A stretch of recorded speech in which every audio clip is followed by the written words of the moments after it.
సమస్తము మేలు కొరకే. చాలా కాలం క్రిందట స్కాట్లాండ్ దేశంలో క్లార్క్ గారి కుటుంబం నివాసం ఉండేది. వారు అమెరికాకు వెళ్ళి బాగా సంపాదించి హాయిగా జీవనం సాగించాలని కలలుగన్నారు. 9 మంది పిల్లలతో పాటు తాము కూడా అమెరికాకు వెళ్ళడానికి కావలసిన ప్రయాణ ఖర్చుల నిమిత్తం క్లార్క్ గారు, ఆయన సతీమణి కొన్ని సంవత్సరాల పాటు కష్టపడి పనిచేసి కొంత డబ్బును సమకూర్చారు. వారు ఆదా చేసిన డబ్బుతో పాస్పోర్ట్లు, ఓడ టిక్కెట్లు కొనుక్కున్నారు. అమెరికాలో జీవించబోయే క్రొత్త జీవితాన్ని గురించి కుటుంబ సభ్యులంతా ఉత్కంఠభరితంగా ఎదురు చూస్తున్నారు.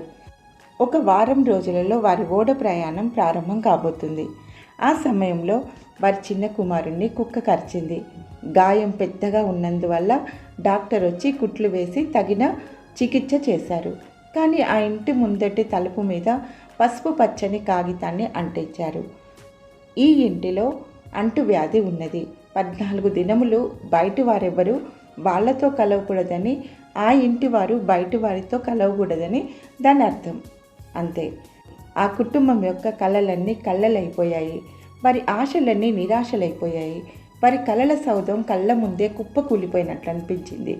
ఈ పరిస్థితులలో వారు ఆ ఓడలో ప్రయాణించడానికి అనుమతి లేదు. వారు అనుకున్న ప్రకారము అమెరికాకు వెళ్ళలేరు. ఉన్న అవకాశము చేజారిపోయింది. మరో అవకాశము ఎప్పుడొస్తుందో తెలియదు. ఆ తండ్రి ఎంతో నిస్పృహతో, కోపంతో నిండిన వాడే ఓడరేవుకు వెళ్ళి తమను ఎక్కించుకోకుండానే వెళ్ళిపోతున్న ఆ క్రొత్త ఓడను చూసి విస్తుపోయాడు. ఆయన కన్నీళ్ళ పర్యంతమయ్యాడు. ఈ దురదృష్టానికి కారణమైన తన చిన్న కుమారుని, దేవుణ్ణి తిట్టుకున్నాడు. కుటుంబ సభ్యులంతా విచారంతో నిండిపోయారు. 5 దినములు గడిచాయి. అంతలో స్కాట్లాండ్ దేశం అంతటా ఒక వార్త దావానంలా వ్యాపించింది. వారు ఎక్కలేకపోయినా ఆ గొప్ప టైటానిక్ ఓడ మునిగిపోయింది.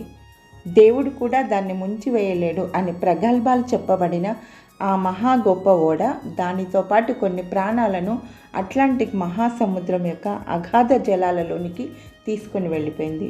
క్లార్క్ కుటుంబం కూడా దానిలో ప్రయాణించి ఉంటే వారందరికీ అదే గతి పట్టి ఉండేది. కానీ తమ చిన్న కుమారునికి కుక్క కరిచినందున వారు స్కాట్లాండ్లో ఉండిపోయి తమ ప్రాణాలను కాపాడుకున్నారు.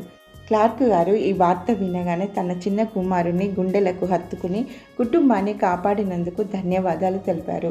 తన దురదృష్టమని భావించిన దానిని అదృష్టంగా మార్చి తమ ప్రాణాలను కాపాడినందుకు దేవుణ్ణి ఎంతగానో స్తుతించారు.